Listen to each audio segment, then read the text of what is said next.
तो आज मैं वापस जा रहा हूँ पुरी से भुवनेश्वर। और कल मैंने एक टिकट बुक कर लिया था साइट सीइंग का। तो भुवनेश्वर में जितने भी टेम्पल्स वगैरह हैं 8-10 जगह वो घुमा देंगे। हर हर महादेव दोस्तों, तो स्वागत है आपका एपिसोड नंबर 23 में।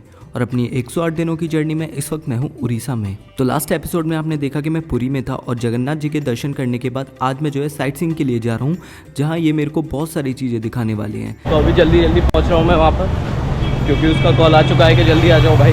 2 दिन का टूर, ये 2 दिन का टूर एक दिन में 12 घंटे के अंदर आप लोग घूम फिर के आना। तो बस में हमारा जो गाइड होता है वो हमें बताता है कि ये 2 दिन का टूर है, जिसको वो 1 दिन में कंप्लीट कराते हैं और आपको बहुत सारी जगह घुमाते हैं।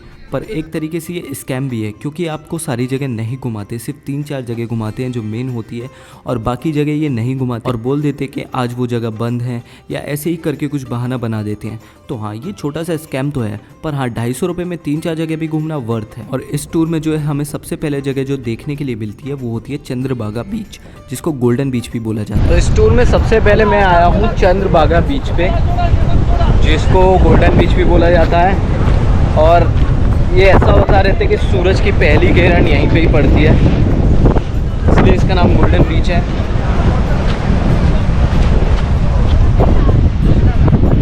ओहो, गाड़ी चलाने को भी मिल जाएगी आपको। खैर, उड़ीसा में उस टाइम गर्मी बहुत जोरों की थी, धूप भी बहुत कैडी निकली हुई थी, पर बीच किनारे आके ठंडी ठंडी हवा जो चेहरे पे लग रही थी, बहुत सुकून मिल रहा था। अब मैं इस बीच के बारे में आपको कुछ बातें बताता हूँ। चंद्रभागा बीच, जिसको हम गोल्डन बीच भी बोलते हैं, और इसको गोल्डन बीच इसलिए बोलते हैं क्योंकि ऐसा माना जाता है कि सूरज की पहली किरण सबसे पहले यहीं पड़ती है, और जब सूरज उगता है उस टाइम ये बीच का नज़ारा देखने लायक होता है। हम तो खैर काफ़ी लेट गए थे, तो उस टाइम इतना नहीं अच्छा दिख रहा था, वरना सनराइज के टाइम ये बीच बहुत ही ज़्यादा कमाल लगता है। पुराने टाइम पे चंद्रभागा पर आकर स्नान करने से बहुत सारे रोगों का निवारण भी होता था। मेरा मतलब ये है कि बहुत सारे जो डिजीज़ थी उस टाइम वो क्योर हो जाती थी पुराने टाइम पे। और अगर इसकी खूबसूरती की बात करी जाए तो आप देख के खुद बता सकते हो कि कितना कमाल का नज़ारा है ये। और सनराइज़ के टाइम तो इसकी खूबसूरती 4 गुना ज़्यादा हो जाती होगी। उसके बाद हम आ जाते हैं 777 साल पुराने कोणार्क टेम्पल पे। तो ये टेम्पल 777 साल पुराना है, कोणार्क टेम्पल। और अभी हम यहीं जा रहे हैं। और ये है कोणार्क टेम्पल, दुनिया का one of the most mysterious temple. और इसके बारे में इतनी सारी बातें हैं कि सुन के शायद आपको सच ना लगे, पर वो सारी बातें सच में सच हैं। जब हम टेम्पल में अंदर जाते हैं तो हमें एक गाइड भी मिल जाता है, जो हमें टेम्पल के बारे में बहुत सारी अनसुलझी बातें बताते हैं। ये हमारे गाइड, वो ये बताएंगे टेम्पल के बारे में। जगन्नाथ ग्रुप आगे आ जाइए। आइए, हमारे ग्रुप का नाम है जगन्नाथ ग्रुप। यहाँ हमें ये बता रहे हैं कि ये जो स्टैचू बनाया गया है ये बौद्ध और भारत की संस्कृति को मिला के बनाया गया है। जैसे कि आप सबसे ऊपर ये ड्रैगन देख रहे हैं, उसके नीचे एक हाथी, और जो आप सबसे नीचे देख रहे हैं वो एक डेविल ह्यूमन है।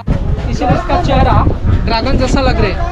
सबसे ज़्यादा बौद्धकला संस्कृति उड़ीसा में प्रभावित किया था, इसलिए इसका चेहरा ड्रैगन लग रहा है। 24 घंटे से आधे घंटा सिंह सोता है, 23 आधा घंटा बिल्कुल नहीं सोता। सर होता है शक्ति का प्रतीक, दुर्गा माता का वाहन। हाथी होता है धन का प्रतीक, गजलक्ष्मी का वाहन। धन और शक्ति दोनों चीज अगर एक आदमी का पास अचानक ज्यादा होता है तो अंभाव गर्भाव सृष्टि होता है। इसीलिए धन शक्ति दोनों चीज मिलकर आदमी को नीचे दबा के रखिए। स्थपति के मुताबिक जो व्यक्ति दर्शन करने के लिए आ जाएंगे उनके पास जो अंभाव गर्भाव रहता है उसको बाहर। उसके बाद जब हम थोड़ा आगे जाते हैं तो गाइड अंकल हमें बताते हैं कि पुराने टाइम में जब लोग खेती करके और राजा महाराजा को टैक्स नहीं देते थे, जब वो लोग टैक्स नहीं देते थे तो वो उनके घर में जाके उनकी बेटियों को खरीद लेते थे, और जिसके बाद जो ऊंची जाति की लड़कियां होती थी वो उनको मंदिर में रखते थे, और नीची जाति की लड़कियों को वो बचपन से ही थोड़ा थोड़ा जहर देते थे ताकि वो विष कन्या बन सकें आगे जाके।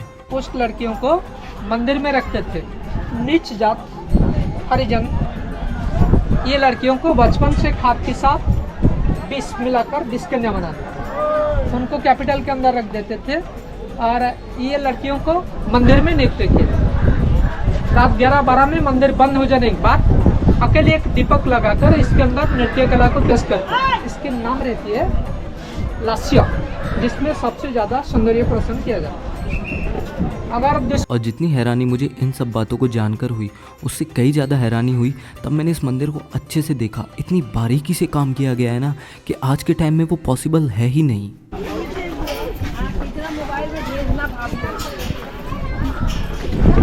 ये कारीगरी का भी जवाब नहीं भाई, कितनी बारीकी से, कितने सालों पुराना है ये, और बता नहीं सकता मैं। छोटी छोटी चीज़ें इतनी प्यारी लग रही हैं ना, ये जो बनाई गई हैं, मैं सोच रहा हूँ कैसे ही बनाई गई होंगी। So amazing actually. दूसरा हाथ में सिंदूर लगा आईना पकड़। तो सबसे पहले सिंदूर रिवाज परंपरा को शुरू किए थे देवराज से। जब देवताओं को शादी किए थे, मांग में माथे के ऊपर इस्तेमाल किए थे हल्दी। खैर गाइड ने हमें बहुत सारी बातें बताई थी, जो कि अगर मैं सब बातें बताने लगूंगा तो वीडियो बहुत लंबा हो जाएगा। अगर आप वहाँ जाके एक्सपीरियंस करोगे ना ये सब चीज़ें, तो आपको सच में बहुत मज़ा आने वाला है। जैसे कि आप ये देखिए, ये चक्र जो है, अब आपको लग रहा होगा ये नॉर्मल चक्र है, बट नहीं, पुराने टाइम पे ही नहीं बल्कि आज के भी टाइम पे यहाँ के लोग इस चक्र से एग्जैक्ट टाइम बता देते हैं कि कितना टाइम एग्जैक्ट हो रहा है मिनट के साथ। ये इतने साल पहले लोग कितने टैलेंटेड थे यार। 1901 में इस मंदिर के द्वार जो है वो बंद कर दिए गए थे, पर इसका सबसे बड़ा रहस्य ये है कि बोला जाता है कि 51 टन की एक चुम्बक जो है इस मंदिर के बीच में है, और उस चुम्बक का प्रभाव इतना अधिक प्रबल था ना कि जब भी समुद्र में कोई शिप ट्रैवल करता था तो वो उसके प्रभाव से उसकी तरफ खिंचा आ जाता था। वो मैग्नेट जो उसको अट्रैक्ट करती थी अपनी तरफ, जिसकी वजह से बहुत सारे शिप जो है राह भूल जाते थे कि उन्हें कहाँ जाना है। और इतना ही नहीं, इस मंदिर के रहस्य खत्म नहीं होते। जब आप वहाँ जाके पता करोगे तो आपको पता लगेगा कि ये कितना मिस्टीरियस टेम्पल है इंडिया का। अगर आप ध्यान से देखेंगे तो सामने ही एक सेक्स पोजीशन दिखाई गई है, जिससे हमें पता लगता है कि पुराने टाइम में लोग कितने मॉडर्न थे, वो अपनी सोच को आगे रखते थे। जो चीज़ आपको आपका गाइड नहीं बताएगा, यहाँ आपको वैसी भी चीज़ें देखने को मिलेंगी। OMG2 देखी होगी आपने, वो किस चीज़ के ऊपर है। एक्चुअली यहाँ पर वो उस सब चीज़ का ज्ञान दे रखा है, पर यहाँ कोई खुल के बात नहीं करेगा उसके बारे में।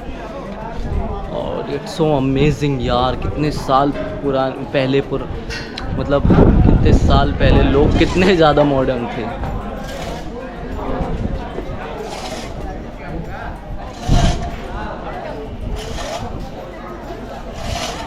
मुझे याद है कि जब मैं छोटा था और ऐसी हिस्टोरिकल जगह जाता था तो मैं बोर हो जाता था, पर आज जब मैं यहाँ आया हूँ इतना सारा जानने के बारे में मिला है, हमारे हिस्ट्री के बारे में, और क्या ही बोलूँ, कमाल है ये। आज की तारीख में ऐसा सब कुछ बनाना मेरे ख्याल से तो पॉसिबल नहीं है, और ये सब चीज़ें जो हैं सिर्फ एक इंडियन ही बना सकते हैं। और कमाल है ये, क्योंकि बहुत सारी चीज़ें इस टेम्पल के बारे में तो साइंस भी एक्सप्लेन नहीं कर सकती।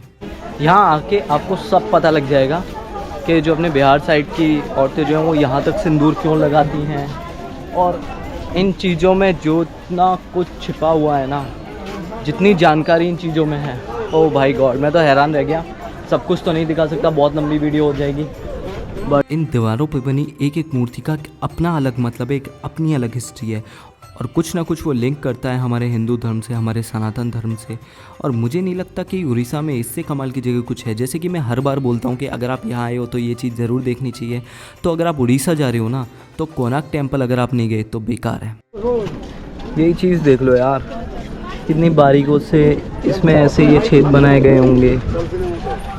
ये देखो पूरा सिमेट्रिक वे में। ये चीज़ अब की बनाई हुई नहीं है, आजकल लोग बनाएंगे ना तो बस बवाल हो जाएगा। और वाकई में इस मंदिर जैसी कारीगरी आज के टाइम पे होना मुझे नहीं लगता पॉसिबल है। मंदिर से निकलने के बाद मेरे को फीवर दोबारा हो जाता है, तो चलो अब कुछ खा लेते हैं, क्योंकि फिर दवाई भी खानी है। मुझे लगता है मेरी थोड़ी तबीयत ख़राब है, मुझे पता नहीं क्या है, क्योंकि बुखार, मैं कल रात गोली खा के सोया था और अभी वैसे ही फील हो रहा है, बहुत थकान थकान से महसूस हो रही है। अभी खाना ऑर्डर किया है मैंने, दाल और रोटी। इसको हाँ, यहाँ पर कहीं मेडिकल स्टोर भी नहीं है, मुझे एक और खुराक लेनी है। Bye bye. और फिर मैं पहुँच जाता हूँ धौलीगिरी के शांति स्तूपा में, जिसकी हिस्ट्री भी बड़ी ही इंटरेस्टिंग है। तो ये है धौलीगिरी, जहाँ पर बौद्ध धर्म का प्रचार हुआ था। और बौद्ध धर्म का प्रचार यहाँ से कैसे शुरू हुआ था, चलिए मैं आपको बताता हूँ। तो 261 BC में कलिंगा वॉर हुआ था, जिसको one of the most deadliest war भी बोला जाता है। और ये वॉर इतना खतरनाक था कि उस टाइम पे 1 लाख से ज़्यादा लोग मारे गए थे और 1.5 लाख से ज़्यादा लोग घायल हो चुके थे। और इस युद्ध का परिणाम इतना खतरनाक था कि वहाँ एक दया नाम की नदी थी, जो कि पानी से नहीं खून से बहने लगी थी। और इस युद्ध के बाद सम्राट अशोका को ये एहसास हुआ कि ये जो भी हुआ है सब बहुत बुरा हुआ है, जिसके बाद उन्होंने अपने शस्त्र त्याग दिए थे और अहिंसा का रास्ता अपना लिया और दया नदी के किनारे शांति स्तूपा का निर्माण किया। और मैं आपको बोलूँगा कि यहाँ आना भी वर्थ है, क्योंकि यहाँ की हिस्ट्री के बारे में बहुत कुछ मेरे को पता लगा और यहाँ से नज़ारा जो देखने के लिए मिलता है बेहद ही ज़्यादा खूबसूरत है। और यहाँ से निकलने के बाद मेरा बुखार बहुत तेज़ पड़ जाता है और मेरे चलने की बिल्कुल हिम्मत नहीं होती, तो मैं बस में ही रेस्ट करता हूँ। तो आज है डे 53 और मुझे हो गया है भाई बहुत ही गंदा बुखार। मुझे 2 दिन से थोड़ा फील हो रहा था बट इतना गंदा नहीं था, बट आज बहुत ही गंदा बुखार हो गया है मेरे को। एंड सिर में दर्द हो रहा है बहुत, पूरी बॉडी पेन कर रही है। पर आज मैं जा रहा हूँ दिरंगबाड़ी, एक जगह है उड़ीसा में, वो वहाँ पर मेरे दोस्त का, वो एक्चुअली हिल स्टेशन है तो मेरे दोस्त का कैंप वगैरह है वहाँ पर। बट मेरी हालत बहुत ज़्यादा ख़राब है, ब्लॉग बनाने का भी मन नहीं हो रहा। कल सुबह मैंने दवा ले लिया है वैसे, बट कल सुबह तक भाई बस सही हो जाऊँगा, क्योंकि वहाँ बहुत अच्छे अच्छे वाटरफॉल है, नहाना है वहाँ पर यार। उसमें मिलते हैं कल आप लोगों से। और रात को जब टूर ख़त्म हो जाता है तो बस मेरे को छोड़ देती है भुवनेश्वर पे, जहाँ पर मैं एक भाई से लिफ्ट लेता हूँ और अपना चैनल भी सब्सक्राइब कर देता हूँ। और वो मेरे को बस स्टैंड तक छोड़ने वाला है, जहाँ से मेरे को दारिंगबाड़ी के लिए बस मिलेगी। और क्या चाहिए भाई, यहाँ तक लिफ्ट मिल गई, बड़ा अच्छा बंदा था, यहाँ तक lift they the, thank you भाई। ब्लॉग अगर देखेगा तो बाद में, यहाँ से बस थोड़ा सा दूर रह गया है बस स्टैंड। तो दारिंगबाड़ी के लिए टिकट मेरा बुक हो चुका है और मेरा बुखार भी अब थोड़ा सही है, पर मैं दोबारा दवा ले लूँगा। सुबह 5:30 बजे दारिंगबाड़ी पहुँचूँगा मैं और वहाँ मिलते हैं अब। तो चलिए अब यहाँ से निकल के चलते हैं दारिंगबाड़ी, जहाँ पर बहुत मज़ा आने वाला है। वहाँ पर बहुत सारे वाटरफॉल्स हैं। चलिए मिलते हैं नेक्स्ट व्लॉग में, तब तक के लिए लाइक शेयर और सब्सक्राइब करना मत भूलना, भले ही खाना खाना भूल जाना।